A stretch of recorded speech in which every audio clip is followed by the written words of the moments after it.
The development studio Telltale Games has shut down. They filed for bankruptcy and basically laid off all of their workers at this point without any type of severance or bonus pay or any type of movement to anywhere else because, well, Telltale was just a company and they didn't actually own any other companies. They weren't like a publisher or anything like that. So they didn't really exactly have anybody, like anywhere to move anybody, which is a little bit unfortunate. So a lot of people ended up losing their jobs without any type of severance. And the reason why that's kind of relevant is because Telltale Games has been known to kind of do crunch hours and crunch days and a lot of really kind of just terrible business practices when it comes down to treating your workers. So it's a little bit unfortunate. They also actually had a bunch of terrible businesses. And I'm not talking about business practices and like microtransactions or anything along those lines. On that front, they were fairly fair, I think. I'll talk about that a little bit later. But actually just kind of the way that they ended up like managing their licenses and royalties and this is kind of why they ran out of money. They had a bunch of popular licenses and therefore they were actually fairly popular with their games they ended up making, especially things like The Walking Dead, but without The Walking Dead final season released when they're shutting down, they were originally going to cancel it. However, there are some new developments that actually shows it's been picked up by, hold on, I'm looking at the name of the studio, Skybound Entertainment, which is owned by Robert Kirkman, or the kind of creator of the franchise. So it's kind of a good idea to actually make sure your franchise gets finished when it's actually your reputation on the line. So I think it's actually really cool he's picking up. But anyways, we're going to end up talking about it and a little bit of the details and talk about Telltale Games in sort of a sense of like what they were as a company and like why they it's not really surprising that they end up shutting down, but more so that it's more of like, you know, an unfortunate reality of working for a company that just kind of doesn't really manage itself all that well. Michael here with another topic video. So Telltale Games, if you don't know who Telltale Games is, they've actually been around for quite a while, but they actually ended up building up their popularity with series like The Walking Dead, The Wolf Among Us, and a bunch of story-type games. They ended up having some story-type games and started to kind of do the story style to where it was like mostly little tiny QTEs or quick time events to where you would push buttons in certain sections and it would affect how the story would kind of play out. And they've never really been good at making sure that it really had that big of a consequence, but it was a good enough illusion that a lot of people really enjoyed those games. Personally, I wasn't a big fan of them just because I found them kind of boring to play. I like a good story, but I'd like there to be a little bit more. And when it comes down to choices, I'm not necessarily concerned about having choices with my actions, but if I wanted something like that, there are plenty of games out there that do offer that. And so I don't know, I wasn't a big fan of their games in general, and I know they actually had a lot of polish issues as well, which really, really bothered me. A lot of things was kind of quirky and just kind of like didn't really work the way that it should have in a lot of cases. So I don't know, I just wasn't a big fan of their games, but it was no, you know, it's kind of like a fact that they were pretty dang popular with the games that they were ended up making. And a lot of people were really invested in these stories that they were creating. A lot of people were looking forward to A Wolf Among Us 2. And people really wanted to see the end of this Walking Dead series, although less people than people that were originally on the bandwagon for watching the series originally. So, I don't know. It kind of fell off a little bit for a lot of people because Telltale Games just really didn't advance its sort of games very much.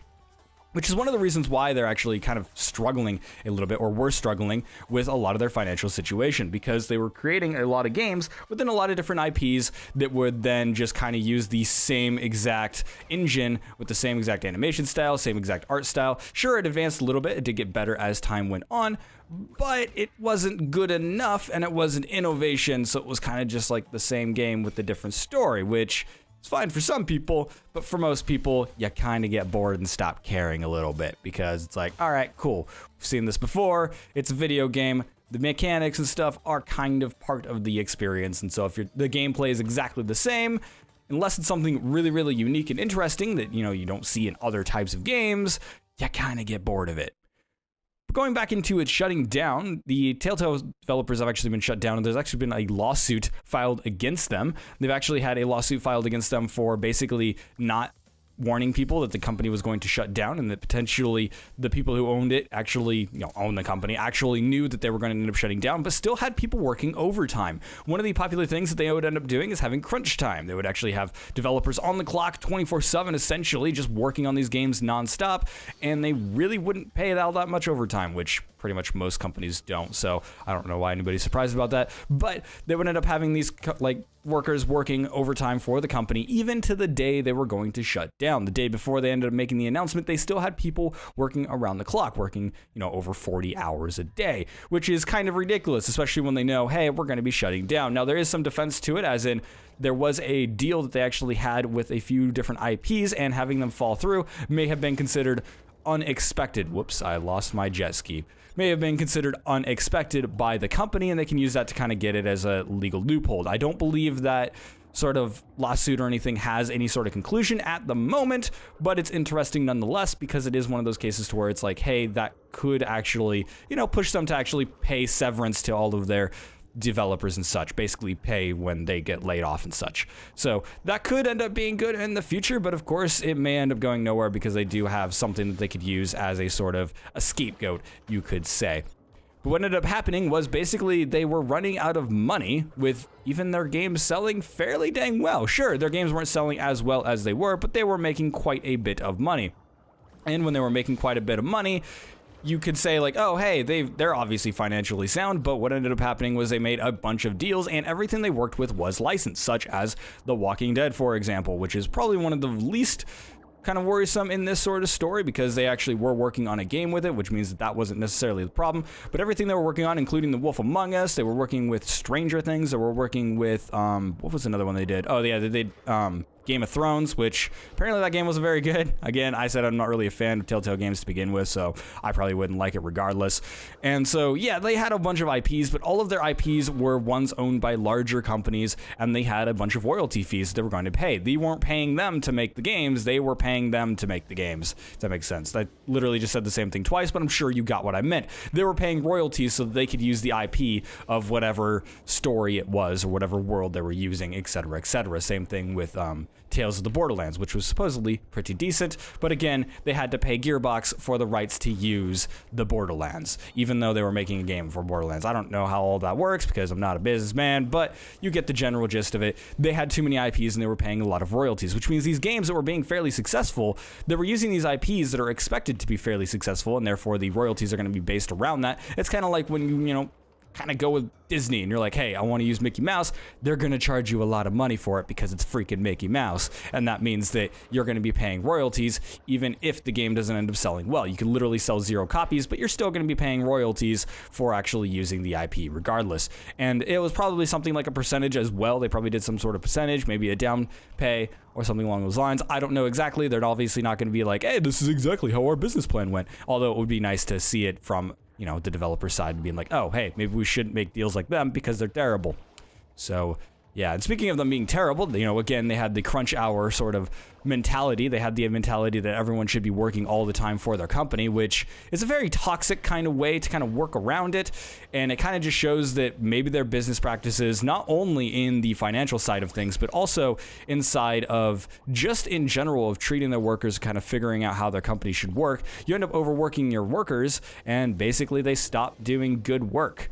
So they probably ended up having a lot of quality issues with that as well. And again, this could end up playing into how their games just kind of didn't really improve over time all that much, or at least not enough, or didn't get innovative. And this could also have been the company just pushing them to be, hey, we need to make the same game because that same game made us money, which is something that literally every large company is doing at the moment, which is a bit unfortunate. It's one of the reasons why I end up playing a lot of indie stuff. It's just because the indie stuff is just outright more interesting. And Telltale used to be one of those companies to where it was like, oh, this is new, this is interesting, why am I failing at this part so freaking terribly? Oh my Jesus.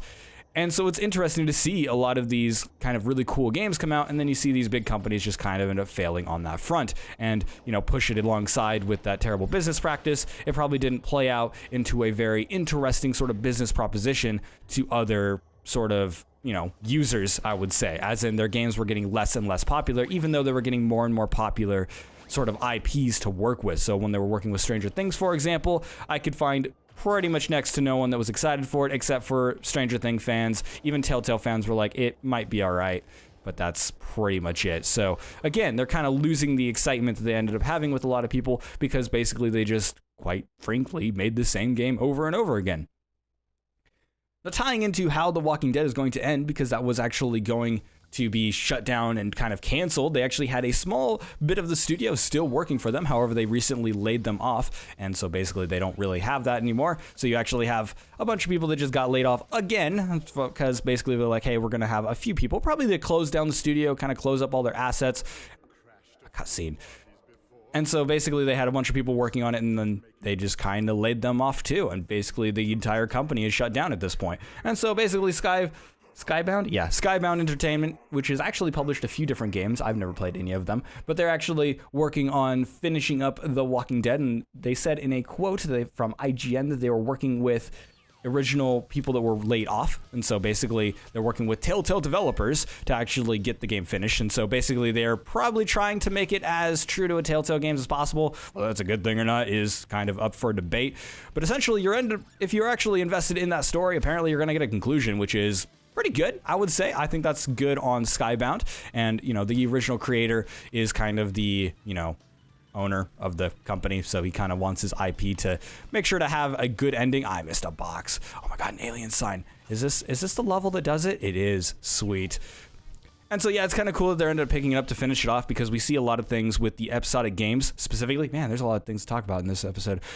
Basically, they had episodic games, and one of the big concerns of episodic games for a really long time was the simple idea that the game could just simply not get finished, and so you can end up seeing games being like, oh hey, we have this game but we're not going to end up finishing it because we just ran out of money, lol. And it's the same thing with early access games or games that are incomplete, or these AAA games that release and it's like, oh, it'll be complete once we have content patches, and then again there's the case to where it just may never actually get finished. And so Telltale kind of proved that hey, you can actually make this style of game, you can actually do these episodic releases and actually have it be successful and finish all of your games. And then they died, which is kind of unfortunate. And so it kind of shows, some of the kind of flaws inside the episodic releases, which has gotten slightly more popular inside these story-based games for whatever reason.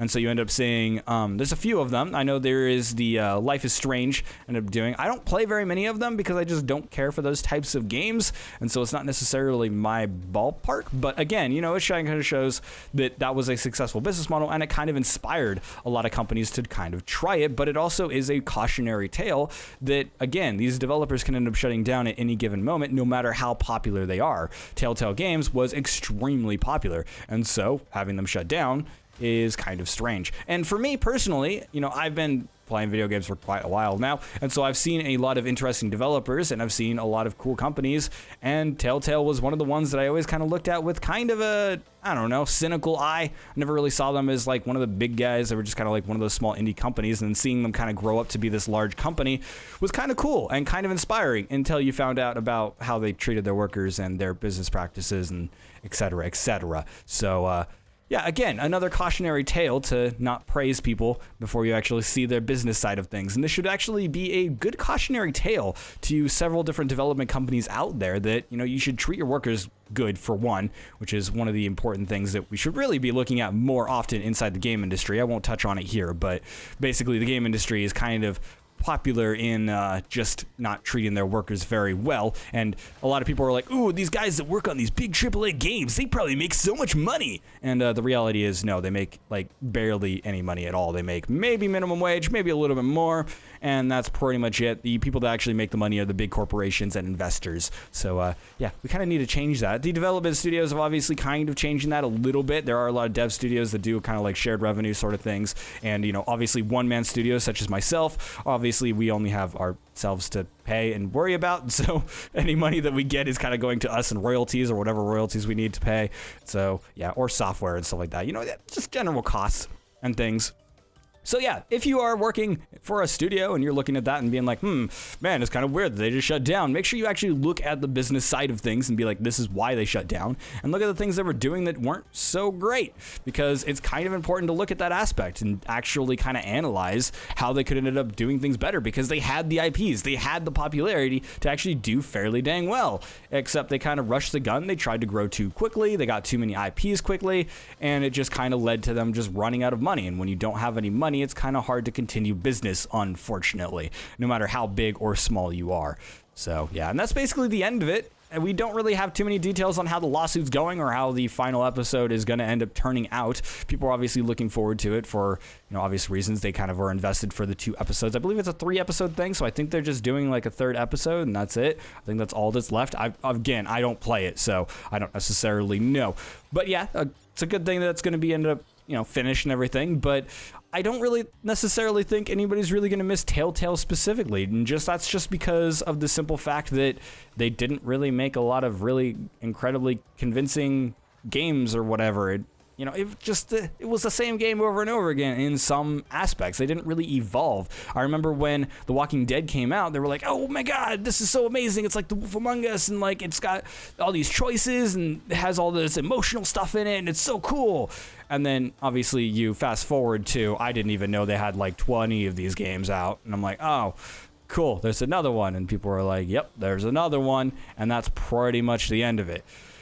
So yeah, I don't think anybody is going to miss Telltale specifically, because other developers have actually been picking up this sort of story-based systems and actually gone with the whole thing, such as, you know, Life is Strange. This is pretty much the only other one I know of because I don't play them. So yeah, Telltale will probably just disappear, quite frankly. They'll be known as, you know, kind of a pioneer in the idea of just, they weren't the first ones to do this, obviously, but they are kind of one of the early ones that actually looked at it and was like, hey, we can actually do this and make it a viable business, at least at first, until they tried to grow too quickly and kind of ran out of money. So yeah, there is one more box somewhere. Jesus criminy. I'll go find it. So yeah, basically Telltale Games, we probably won't hear anything about them. The IPs, obviously, because they are passing this IP off over to Skybound Games. I don't know why I had to look at it again. That's a pretty simple name to remember. Since they are passing over the Walking Dead IP, I mean, again, it is the creator. I think that they would obviously have some issues if they decided like, oh no, you can't make a game. I think they would run into some issues there because they already have one lawsuit. They don't need another one from an even bigger side of things. But again, you know, I don't think the IPs are necessarily going to be dead, but Telltale Games itself is probably going to disappear. People are wondering whether they're going to see, like, you know, a Walking Dead, you know, another season of it. It's possible. In fact, I think it is very, very possible. If the Skybound actually does a really good job with the final kind of, oh, this is a circle. Where is the final box? Is there a box over here somewhere? Oh my goodness. I'm not good at Lost and Found. I cannot hide and seek. And again, like stuff like The Wolf Among Us and stuff like that, these are all IPs that aren't owned by Telltale. They only own the rights to make a game about it, and that doesn't necessarily mean that other games couldn't be made about it. I mean, Walking Dead has like a bunch of different games. Most of them are not good. I think Telltale made like one of the only good games with the Walking Dead franchise. I don't know. I heard there was a mobile game that was okay, but I never played it myself, and I don't know how much I trust that certain friend because he likes all mobile games for whatever reason. So yeah, we could end up seeing more of their games in the future, more of those IPs and stuff inside of games in that style, and I think that it's actually a fairly popular style that a lot of companies are going to look at in the future. And once Telltale's Games is gone, they kind of oversaturated the market with their kind of game over and over again, because it's like, oh hey, it's like, you know, it's a Telltale game. Again, you know, now that they're gone, they won't be oversaturating the market, so I could see in a few years they could end up having some developers being like, hey, I think this is a viable business strategy now. Oh, I got eaten by a shark. Cool. So yeah, that's pretty much the end of it. I kind of rambled on for a little bit, but I was trying to find that box and I don't know where it went, so I'm a little bit sad. Anyways, thank you guys so much for watching. Make sure to like and subscribe for more content like this one. And of course, you can end up checking out my website. If you like my styles of content, you can leave a comment below. And you can check out our gaming Discord called The Broken Chat Box. Link in the description. I've been personally working on my own game development stuff, so it's kind of interesting to look at how game development studios are kind of going and stuff like that. Obviously, I'm a single person dev at the moment. Hopefully going to be working with people in the future, but we'll end up seeing how it goes. So I'm going to eventually end up doing some development stuff. So if you're interested in that, make sure to subscribe. I'll be live streaming on the Twitch eventually, probably later today or tomorrow, depending on whenever this video releases. So yeah, see you guys there if you want to check it out. And like I said, thank you guys so much for watching, and I'll see you in the next video. The game industry will remember that, Telltale. They will remember. Where is the box? Where is the box? Box, box, where is the box? Where is the box? Box, box, where is the box? Where is the box? Box, box, I see no box. Seriously, where the frick is this box? Oh box, oh where are you, box? I want to find you and break you. Box, oh where did you go? I just want to run you over with my jet ski. Box, oh box. So box, oh box, box. So where is the box? I just want the box. Box, box, box. Box? Box. Oh, box. Box. Box.